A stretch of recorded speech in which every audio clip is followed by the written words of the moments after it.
29 मई 2026 उत्तराखंड की रहने वाली बबीता पांडे अचानक लापता हो जाती हैं। शुरुआत में किसी ने नहीं सोचा था कि ये मामला इतना लंबा खींच जाएगा, लेकिन आज उस घटना के करीब 1.5 महीने बीत चुके हैं और अब भी बबीता पांडे का कोई आधिकारिक सुराग सामने नहीं आया है।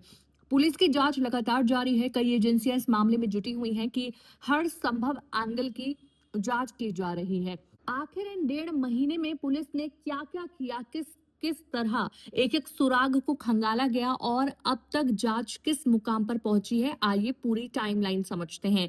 सबसे पहले बात करते हैं 29 मई यानी उस दिन की जब बबीता पांडे के लापता होने की सूचना पुलिस को मिली। एक रिपोर्ट के अनुसार गुमशुदगी की सूचना रात 11:30 से 1:30 के बीच पुलिस को मिली। सूचना मिलते ही रिपोर्ट दर्ज की गई और उसी रात पुलिस टीमों को ट्रैक रूट और आसपास के इलाकों में रवाना कर दिया गया। वायरलेस नेटवर्क के जरिए सभी संबंधित चौकियों और पुलिस टीमों को अलर्ट जारी किया गया। शुरुआती घंटों में ही कोशिश यही थी कि यदि कोई ताजा सुराग मिले तो उसे तुरंत पकड़ लिया जाए और खोज अभियान में किसी तरह की देरी न हो। इसके बाद जांच का सबसे बड़ा हिस्सा शुरू हुआ, सीसीटीवी जांच।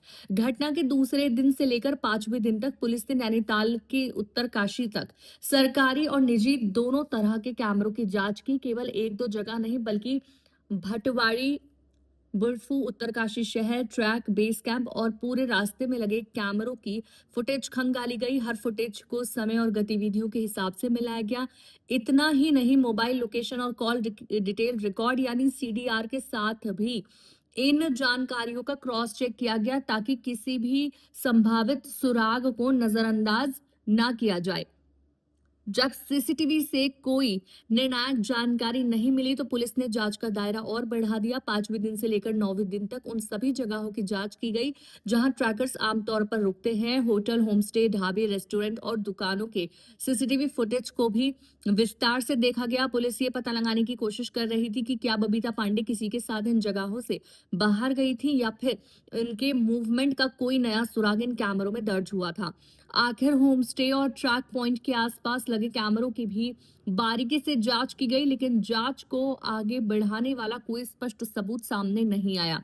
इसके बाद पुलिस ने अपना फोकस उन रास्तों पर किया जहां आमतौर पर कैमरे नहीं लगे होते। 10वें दिन से 14वें दिन तक मुख्य ट्रैक रूट के अलावा वैकल्पिक पैदल रास्तों की पहचान की गई। ऐसे रास्ते जो पहाड़ से नीचे आते हैं और सीसीटीवी की निगरानी से बाहर हैं। इन इलाकों में एसडीआरएफ, आईटीबीपी, वन विभाग और स्थानीय टीमों ने संयुक्त रूप से सर्च ऑपरेशन चलाया। उद्देश्य साफ था, अगर किसी कारण से मुख्य ट्रैक रूट का इस्तेमाल नहीं हुआ तो वो वैकल्पिक रास्तों की भी पूरी तरह जांच की जाए। इन इलाकों में कई दिनों तक सर्च अभियान चलाया गया, लेकिन यहां भी कोई ऐसा सुराग नहीं मिला जिससे जांच किसी ठोस निष्कर्ष तक पहुंच सके। जैसे जैसे समय बीतता गया, जांच का फोकस डिजिटल एविडेंस पर भी बढ़ाया गया। 15वें दिन के बाद पुलिस ने बबीता पांडे के mobile phone, call detail record, location history और मैसेज का विश्लेषण शुरू किया। उनके सोशल मीडिया अकाउंट्स, खासकर इंस्टाग्राम की गतिविधियों की भी जांच की गई। Internet search history, mobile tower location और उपलब्ध डिजिटल रिकॉर्ड का तकनीकी विश्लेषण किया गया। जांच एजेंसियों ने कोशिश की कि डिजिटल माध्यम से ऐसा कोई सुराग मिल जाए जो ग्राउंड सर्च से सामने नहीं आया था।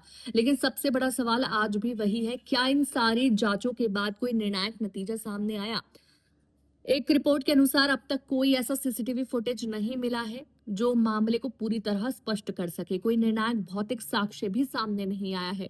यही वजह है कि पुलिस ने जांच को बंद नहीं किया बल्कि अलग-अलग संभावित पहलुओं पर लगातार काम जारी रखा है। सर्च ऑपरेशन और तकनीकी जांच समांतर रूप से आगे बढ़ रही हैं। आज जब इस घटना को करीब 1.5 महीना हो चुका है, तब भी बबीता पांडे का मामला कई सवाल छोड़ता है। शुरुआती घंटों में तत्काल कार्रवाई, हजारों घंटे की सीसीटीवी जांच, ट्रैक रूट और वैकल्पिक रास्तों की तलाशी, होटल और होमस्टे की जांच, डिजिटल रिकॉर्ड का विश्लेषण, इन सब के बावजूद अभी तक कोई आधिकारिक निष्कर्ष सामने नहीं आया है। पुलिस और अन्य एजेंसी अपनी जांच जारी रखे हुए हैं और हर नए इनपुट की जांच की जा रही है। फिलहाल आधिकारिक स्थिति यही है कि मामला अभी भी जांच के दायरे में है। जब तक पुलिस किसी निष्कर्ष पर नहीं पहुंचती, तब तक इस मामले को लेकर किसी भी तरह की अपुष्ट जानकारी या अटकलों से बचना जरूरी है। जैसे ही जांच में कोई आधिकारिक अपडेट सामने आएगा, वही इस मामले की अगली और सबसे महत्वपूर्ण कड़ी होगी।